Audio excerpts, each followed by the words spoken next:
Nyambung Gus, itu kan berarti masuk ke dalam salah satu rukun Islam Gus, yaitu puasa. Iya. Nah di rukun Islam itu kan ada 5 Gus. Iya. Nah selain puasa kan ada juga sholat Gus. Nah Ya. kalau sholat ini bagaimana Gus?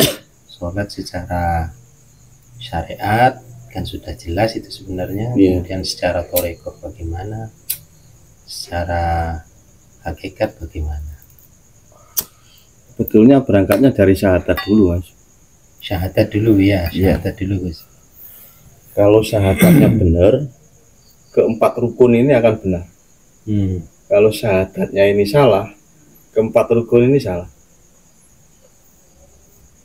Gimana itu Gus, syahadat yang benar Gus?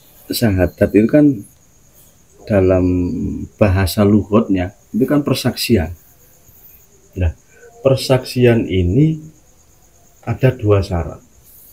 Ada yang menyaksikan dan ada yang disaksikan. Nah, ini ada 2 Mas ya. Secara syariatnya itu ya membaca 2 kalimat syahadat yang disebut di situ kan. Membaca 2 kalimat syahadat, asyhadu alla ilaha illallah wa asyhadu anna muhammadar rasulullah. Ya cukup, sudah Islam secara syariat. Tapi secara torekoh dikaji lagi, ke dalam lagi, apalagi secara hakikatnya. Kalau di syariat, di torekoh, asyhadu alla ilaha illallah, ini harus mengosongkan hati, membuang kotoran-kotoran hati dari dalam hati, seperti sombong, takabur, dan lain sebagainya. Asyhadu alla ilaha, ini buang. Makanya kan kalau di torekoh, la ilaha illallah, kan gitu. Hanya ini membuang, maksudnya membuang ego, membuang amarah, membuang sifat-sifat tercela yang tidak diridhoi Allah. Itu di dalam torekoh. Sedangkan syahadatnya orang hakikat, hukum hakikat, itu menyaksikan. Karena lugat bahasanya itu menyaksikan, ya harus menyaksikan. Siapakah Tuhan? Asyhadu, saya bersaksi bahwasanya tiada Tuhan selain Allah. Nah, seperti ini contohnya. Nah, saya bersaksi bahwasanya ini korek. Nah, ini benar, persaksian ini benar. Nah, kalau koreknya tidak ada, saya bersaksi bahwasanya ini korek. Lah mana koreknya? Berarti ini belum dibilang bersaksi. Bersaksi itu ada yang disaksikan dan ada yang menyaksikan. Seperti ini. Saya bersaksi bahwasanya ini korek api. Nah, ini benar persaksian ini. Nah, sedangkan syahadat yang dimaksud dalam Islam ini penyaksian terhadap Tuhan, Mas. Nah, otomatis ketika orang ini mau melihat Tuhan, kan harus mengenal Tuhan dulu. Yeah. Nah, mengenal Tuhan dulu. Itu dari mana kita mengenal Tuhan? Ya dari hadis-hadis atau ayat-ayat Quran. Seperti surat apa itu kemarin ini, biasanya Allah lebih dekat dari urat leher. Terus satu ayat lagi, katakanlah Muhammad jika ada umatmu bertanya, aku di mana? Bilang aku dekat. Nah, itu kan merupakan informasi-informasi untuk mengetahui keberadaan Tuhan. Terus dari hadis, man arafa nafsahu faqad arafa rabbahu. Jika seseorang mau mengenal Tuhannya, tahu dengan Tuhannya, pahami dulu siapakah dirimu, siapakah dirinya dulu. Dirimu manusia itu siapa sebetulnya. Nah, setelah dia memahami siapa diri manusia itu tadi, maka spontanitas dia akan mengenal Tuhan. Nah, setelah dia mengenal Tuhan, baru syahadat ini sempurna, bisa menyaksikan.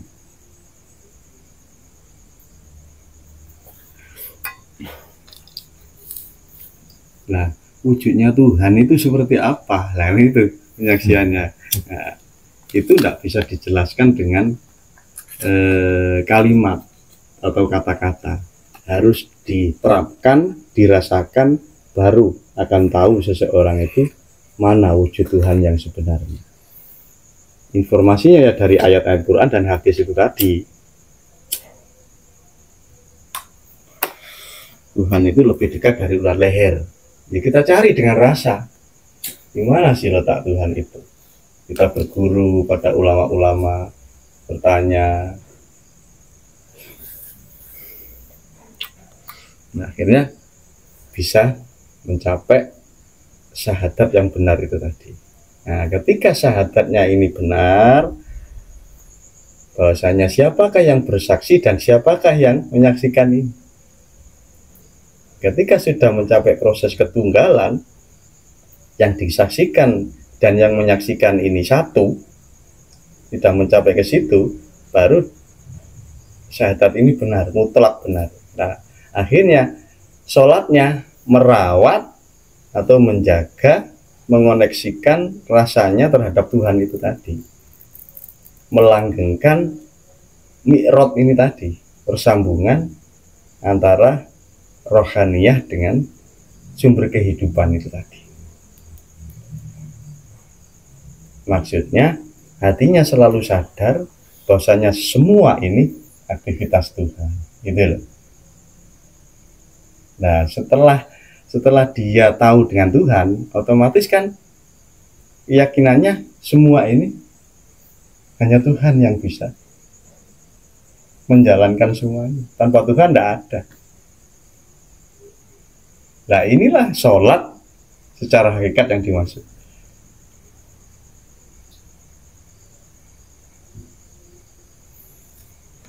Syahadat yang kedua, Gus, itu kan sudah dijelaskan syahadat yang pertama. Syahadat yang selanjutnya, wa asyhadu anna Muhammadar Rasulullah, itu bagaimana? Oh iya, syahadat tauhid itu tadi ya. Iya. Kalau syahadat Rasul, wa asyhadu anna Muhammadar Rasulullah, kalau di syariat, aku bersaksi bahwasanya Nabi Muhammad adalah utusan Allah. Benar secara bahasa, benar. Tapi yang dimaksud sekarang, zaman sekarang kita saat ini, di tahun 2025, Kanjeng Nabi kan sudah wafat, Mas. Terus yang dinamakan persaksian itu kan tidak bisa. Rasulullah sudah wafat. Terus di mana pertanggungjawaban syahadat Rasul ini? Kalau kita maknai cuma Kanjeng Nabi Muhammad saja, kan tidak bisa. Yang bisa itu sahabat yang bisa berhadapan langsung dengan Rasulullah zaman itu baru bersaksi bahasanya Muhammad bin Abdillah ini adalah utusan Allah. Bisa. Lah kalau kita, nah itu kejanggalannya di situ. Kalau Muhammad hanya dimaknai Nabi Muhammad saja. Nah, makanya di hukum hakikat yang dinamakan Muhammad ini bukan hanya Nabi Muhammad bin Abdillah saja, tapi semua wujud makhluk di dunia ini Rasulullah ini diutus Allah, bergerak, digerakkan Allah semuanya. Siapapun itu, apapun profesinya, semua yang mengendalikan Tuhan yang satu. Itu yang dinamakan syahadat Rasul. Ketika seseorang sudah mengimani, meyakini bahwasanya semua apapun di dunia ini ditata dengan sempurna, digerakkan oleh Allah sendiri, maka sah syahadat Rasulnya seorang. Nah, kalau asyhadu alla ilaha illallah, dialah hidup atau sumber kehidupan itu yang mempunyai nama Allah. Nah, wa asyhadu anna Muhammadar Rasulullah, dan seluruh makhluk yang ada di dunia ini murni digerakkan oleh sumber kehidupan. Nah, maka sempurnalah kedua kalimat syahadat itu tadi.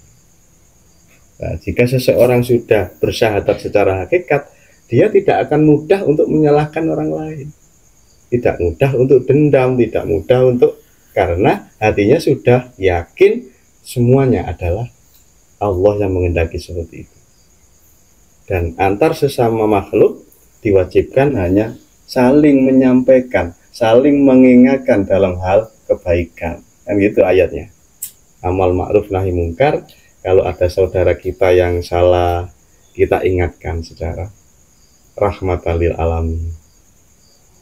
Kalau mau ya enggak apa-apa, enggak mau ya enggak apa-apa. Gitu.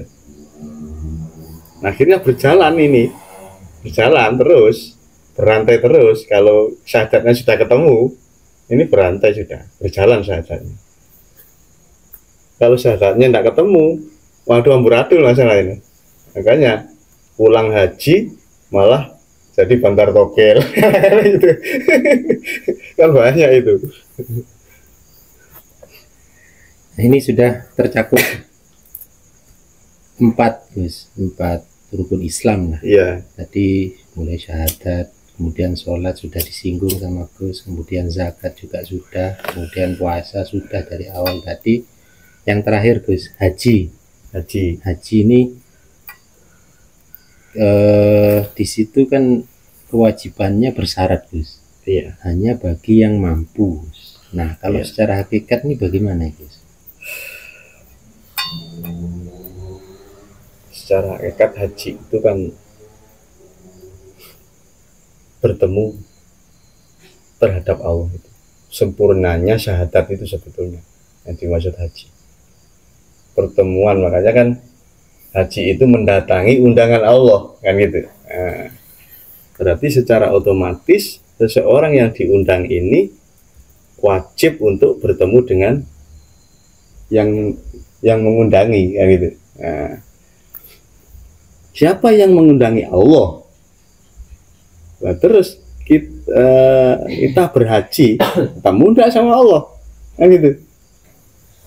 Kalau memang itu panggilan Allah, undangan dari Allah, ketemu tidak sama Allah yang undangi. Nah, ketika sudah bertemu dengan Allah, seperti yang dikatakan Sayyidina Ali, araftu Robbi bi Robbi, aku mengenal Tuhan dengan Tuhan. Nah ini ini yang ngumet, ini yang kalau tidak paham hakikat ngumet. Bagaimana tentang pertanggungjawaban kata-kata Sayyidina Ali itu? Aku mengenal Tuhan dengan Tuhan. Yaitu tadi prosesnya, orang yang sudah mengenal dirinya dan akhirnya mengenal Tuhannya. Ketika seseorang itu man arofa robahu fakot arofa man aro fakot arofa robahu fasada jasaduhu, terusannya itu. Barang siapa yang telah mengenal dirinya, mengenal Tuhannya, maka dia akan binasa.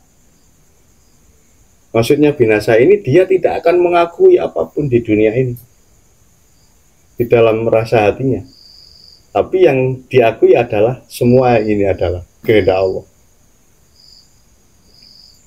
Sudah tidak mengakui keberadaan dirinya lagi. Iya, itu tadi.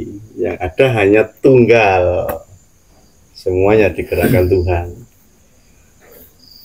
Tapi secara syariat itu kok bahasanya wajib bagi yang mampu, Gus. Iya, mampu dalam hal apa? Orang-orang, makanya orang-orang yang kalau di syariat kan, yang kalau ke Mekah itu kan memang harus ada uang, Mas. Ada saku, itu mungkin yang dimaksud dalam syariat bagi yang mampu itu tadi. Nah, maksudnya ini kalau yang secara hakikat. Kalau secara hakikat tidak ada yang tidak mampu, harus mampu semuanya, karena itu adalah tuntutan. Kita dituntut untuk kembali innalillahi wa inna ilaihi rajiun. Kita asal dari Allah dan harus kembali ke Allah. Selama punya akal yang sehat. Iya. Ya. Wajib. Atau itu mungkin yang dimaksud yang tidak mampu itu yang memiliki keterbatasan. Mungkin itu keterangan. Iya, gitu. Mungkin itu akalnya nggak sehat. Iya. Itu kan tidak mampu untuk berhaji secara hakikat. Mungkin bisa juga ditataburi seperti itu. Ya. Tapi kalau dari syariat ya yang mempunyai bekal, yang itu. Tapi kan sekarang itu yang menurut saya pribadi loh, yang saya sayangkan itu kan orang berlomba-lomba berhaji, tapi kadang mengabaikan sesuatu yang ada di tanah airnya sendiri. Gitu. Seperti masih banyak anak-anak yatim terlantar, orang-orang fakir miskin yang kekurangan makan, orang-orang miskin yang tidak mempunyai pekerjaan. Ini alangkah baiknya kalau kita tolong mereka dari kesulitan kehidupan ini. Sebelum kita melangkah haji yang ke Mekah itu tadi. Nah itu sampai mana batasnya, Gus? Ya pokoknya intinya dia sudah membantu masyarakat sekitar. Iya, maksudnya itu batasannya, bantuannya sampai seberapa, Gus? Kalau enggak ada minimalnya lah, Gus. Minimal berapa? Kalau itu yang diprioritaskan, akhirnya sepi nanti Mekah Madinah, Gus. Tidak ada yang berangkat ke sana, Gus. Semuanya fokus untuk membantu ini, kan, sedangkan harus ada batasannya, kalau, Gus. Minimal lah. Ya minimal kita tidak jadi pendusta agama lah, seperti yang disampaikan di Darul Surat apa itu, surat apa itu sih, orang-orang yang menelantarkan anak-anak yatim itu adalah pendusta agama, kayak gitu. Ya kita cukupi lah. Kalau orang-orang yang kaya itu kan sudah berlebih hartanya, lebih baik kita kalau masih belum mampu berhaji, kita utamakan dulu kegiatan sosialnya dulu di masyarakat. Masih ada enggak orang-orang yang tak mampu di sekitar saya, nah gitu. Itu harus kalau dirasa masih ada cukup, kita bantu. Iya, kalau sudah cukup, sudah lihat tetangga kanan kiri sudah makan semua, sudah punya pengerjaan yang layak, baru kita berangkat. Kadang itu Mas, ya mohon maaf ya, ada yang bela-belain berangkat haji, orang tuanya kandung sendiri diterlantarkan. Itu ada yang seperti memaksakan. Iya, dia pergi haji, orang tuanya ini tidak ditinggalin nafkah untuk makan itu tadi. Ada yang berangkat haji, anaknya ini tidak ditinggalin nafkah. Katanya buat saku haji uangnya kayak gitu ya, tapi anaknya tidak ditinggalin nafkah. Akhirnya ada itu kasus itu ya sama saya sendiri kasusnya. Jadi anaknya itu curhat ke saya, Gus selama haji ini saya tidak ditinggalin uang sama orang tua saya gitu ya. Jadi saya bingung mau makan katanya gitu. Nah ini fakta yang saya bicarakan, ini fakta. Nah itu gimana pertanggungjawabannya dia sama anaknya? Kok dia bela-belain haji tapi menelantarkan anaknya? Berarti yang seperti itu bisa dikategorikan aslinya belum mampu ya? Belum mampu sebetulnya. Memaksakan. Bahkan ada juga yang arisan Mas, haji itu. Arisan itu kan sama saja pinjem uang Mas untuk berangkat haji. Nah, itu kan sebetulnya nggak mampu Mas. Belum memenuhi syarat sebenarnya. Iya, belum memenuhi syarat. Kan lebih baik dia memuliakan kedua orang tuanya, menolong saudara-saudaranya yang masih kesulitan dalam hal kehidupan, kan gitu. Terus habis itu ke tetangga-tetangganya, teman-temannya. Baru kalau masih banyak hartanya berangkat sudah, gitu loh. Akhirnya apa? Yang di sana kaya, di sini tetap melarang fakir-fakir Mas. Masih kesulitan, gitu loh. Uangnya tidak dikasihkan saudara-saudara kita di sekitar, malah dikasihkan orang luar Indonesia. Ini kan sangat disayangkan. Sedangkan kehidupan di negara kita sendiri, di masyarakat kita sendiri sangat memprihatinkan, gitu loh.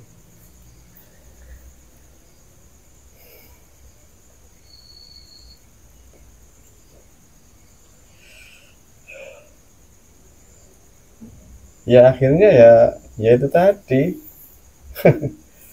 Di kitab-kitab banyak itu sebenarnya dicontohkan, Mas. Seperti di dulu itu pernah ngaji saya kitab Irsyadul Ibad, saya masih ingat itu ada seorang penjahit sandal sama sepatu itu waktu zamannya siapa dulu itu punya niat mau berangkat haji, nabung lewat hasil dari jahit sandal itu. Setelah uang terkumpul, Mas, cukup buat berangkat haji, besok mau berangkat, malamnya ini, Mas, ada terdengar suara anak menangis menjerit. Akhirnya dicari oleh orang tersebut. Ternyata di sebelah pojok tetangga rumahnya ada seorang janda beranak 2 yang tidak pakai baju, Mas. Saking miskinnya. Iya. Ditanya, Bu, kenapa sama enggak pakai baju sama anak sampean kok enggak pakai baju? Baju saya sudah saya jual, saya buat makan. Ini saya mau jual, enggak ada sudah, saya jual habis. Pakaian saya sudah habis, saya jual, saya buat makan anak saya dan keluarga. Terus ini anak saya lapar lagi, saya enggak ada yang saya jual. Nah, habis itu orang yang mau berangkat haji ini, yang jadi sandal ini, pulang ke rumahnya, uangnya dikasihkan semua sama janda itu tadi. Nah, terus spontanisa janda itu menolak, loh Pak, sampean kan mau berangkat haji, kok uangnya diberikan saya semua? Enggak apa-apa, kalau saya haji bisa ngumpulin uang lagi, kalau sampean siapa yang mau ngasih? Sedangkan keadaan sampean sudah seperti ini, kalau enggak saya tolong sampean, ya sampai kapan saya sampean enggak pakai baju, mau makan sama anak sampean? Enggak apa-apa wis, saya ngumpulkan duit lagi bisa saya berangkat haji. Nah, setelah musim haji berlalu, Mas, ini ada salah satu ulama yang terkenal kewaliannya ini bermimpi malaikat itu diskusi, kayak malaikat diskusi, kira-kira haji tahun ini yang diterima itu berapa? Kata yang satu jawab cuma 1. Haji tahun ini yang diterima hajinya cuma 1. Siapa? Pak ini, orangnya tukang jahit sandal, kayak gitu. Akhirnya seperti ulama yang sudah tersohor kewaliannya ini menyatakan, Mas, mencari orang yang dimaksud di dalam mimpi itu tadi. Katakanlah sekarang Pak Umar lah. Pak Umar, desa A, RT ini, RW ini. Dicari, Mas. Tanya kepala desa, samaan punya rakyat yang namanya ini, pekerjaannya ini. Oh ya ada, Yai. Nah, diantar.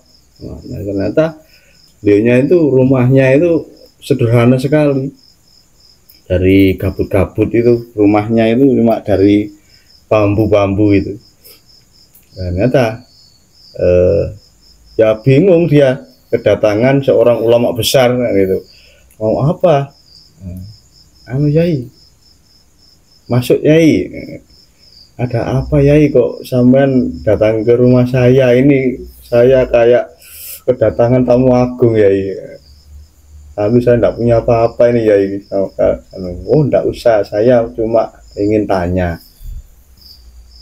amalan yang sampean lakukan itu apa? Nggak ada ya, saya nggak ngamalkan apa-apa ya, cuma saya sholat 5 waktu gitu aja, berangkat ke pasar jahit sandal gitu aja ya. Soalnya saya kemarin tuh mimpi, katanya haji yang diterima tahun ini itu sampean, Anda yang diterima hajinya tahun ini. Saya mimpi seperti itu. Loh, saya tidak jadi berangkat Yai, katanya gitu. Sebetulnya saya berangkat tahun ini Yai, cuma kemarin itu saya mau berangkat, ada janda dan anaknya telanjang Yai, tidak pakai pakaian. Saya tanya, pakaiannya sudah habis buat makan katanya. Akhirnya anaknya lapar lagi, nangis Yai. Akhirnya uang itu tidak jadi saya gunakan untuk haji, saya berikan sama janda itu tadi Yai, sama anaknya. Oh ya itu katanya ulama itu tadi. Oh ya wis, itu Pak Amis sudah selesai ceritanya itu. Nah itu rasanya di kitab itu menjelaskan bahwasanya orang yang belum berangkat haji pun sudah diterima hajinya. Karena apa? Karena beliaunya mendahulukan fakir miskin, orang yang tidak mampu. Betul. Dari hal itu itu kitab Irsyadul Ibad itu, kalau saudara-saudara kita yang mau mencari riwayat tersebut ada di kitab Irsyadul Ibad, cari itu jilid berapa itu lupa saya, pokoknya di kitabnya ingat Irsyadul Ibad. Nah dari situ kan sebetulnya kan kalau kita renungi, kita tadaburi kan poinnya ke sana, Mas. Sebelum kita berangkat haji, kita harus mengutamakan dulu orang-orang di sekitar kita yang tidak mampu, yang masih tidak mampu, gitu loh. Jangan kita karena ego kita haji katanya seperti ini seperti itu, tapi di sisi lain kita menelantarkan fakir miskin dan anak yatim di sekitar lingkungan kita. Gitu. Nanti yang kesannya itu di mana ya?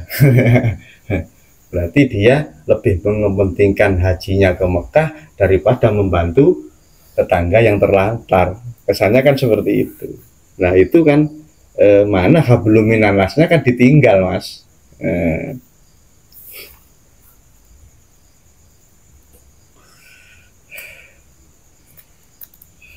Banyak sebetulnya pelajaran-pelajaran di dalam kitab, ulama-ulama itu memberi motivasi dalam kitab-kitab itu sebetulnya untuk kita renungi dan untuk kita terapkan dalam kehidupan sehari-hari.